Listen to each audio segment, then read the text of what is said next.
That the motion that has been moved by the member for Baulkham Hills that was accorded priority be agreed to. I call the Shadow Minister and member for Heffron. Mr Deputy Speaker, the government have a temerity to come into this House and beat their chest over what they purport are their achievements in record housing approvals.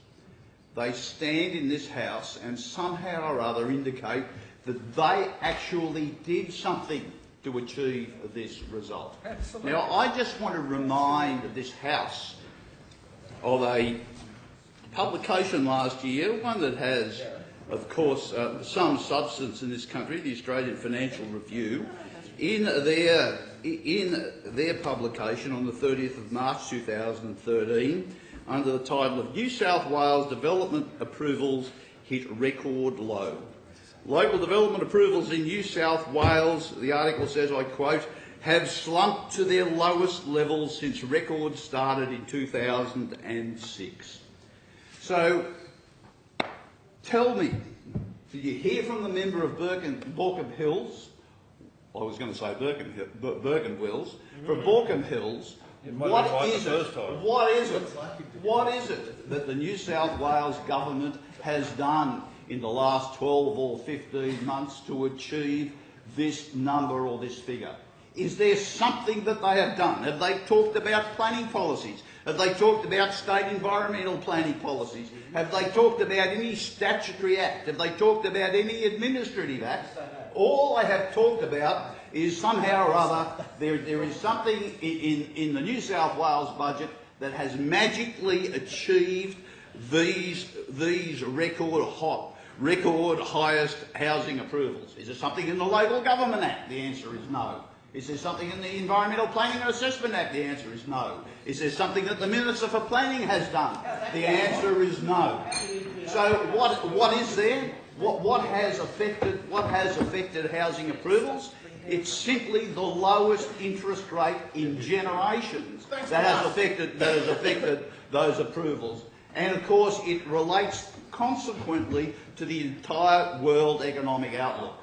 But one of the tragedies that exists in this state is that this New South Wales government is a failure in implementing any planning reform that will address housing affordability and will address additional housing stock in this state. Just simply relying on the national economy is not going to do it. Do I need to remind this House, for example, that in relation to housing affordability, as at September 2012, rents had increased by 26%. That the cost of renting an apartment in Sydney is $100 more than renting a house in Melbourne. The fact of the matter is that this government has demonstrated its planning incompetence with its planning reforms when it had the opportunity of addressing this problem. And instead of doing something sensible, like, for example, asking their current assistant planning minister, who has a PhD in planning law, what the solutions might be to address housing affordability and housing supply and integrating infrastructure development, it decides to go down the developer's pathway of strategic planning certificates and having effectively Part 3A on steroids. Now, the problem that faces Sydney, its housing affordability and housing supply, requires planning policy, but it requires planning legislation of people who have the intellectual ability to be able to implement it. Where are the regional plans or the sub-regional plans? Where are these people going to be? Or are you simply going to rely on Labor's state planning policies of affordable housing, because that's what you're doing, building dog boxes, or pulling out of your large intestines urban activation precincts where you can build 22-storey buildings in residential areas without approval? That is not the solution. That does not cause housing affordability. That is simply a bonus for developers.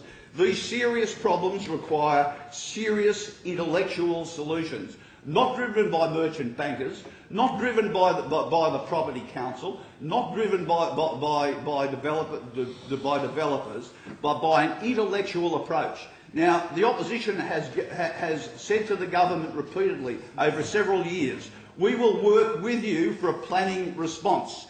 And of course, there has been no movement, no intellectual ability. You have it in your ranks. The people of Sydney are going to be struggling in terms of housing affordability in the future unless you actually use the people within your party that have got some brains.